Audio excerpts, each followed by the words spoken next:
Uganda is the second largest producer of fresh fruits and vegetables in sub-Saharan Africa, after Nigeria producing about 5.3 million tons per year, according to the recent Food and Agriculture statistics.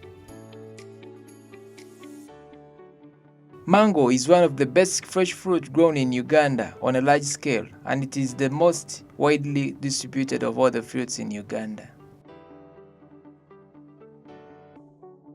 In Uganda, mangoes are grown extensively mostly in the east and north of the country and some parts of the central region, especially Luwero and Masaka districts.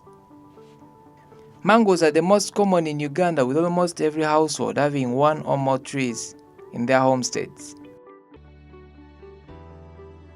Mango tree begins fruit production in 3 years and forms fruit quickly. But for you to be able to produce the best fruit,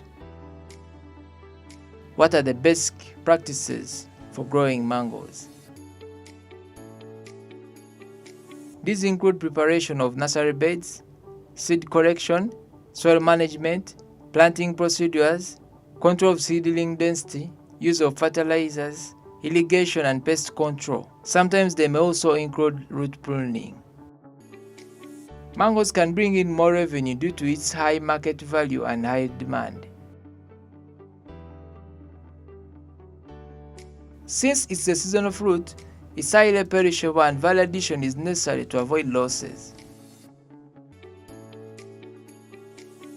Some of the value-added products that can be made from fruits at the farm level include mango juices, dessert, sliced, packed and dried mangoes, among others.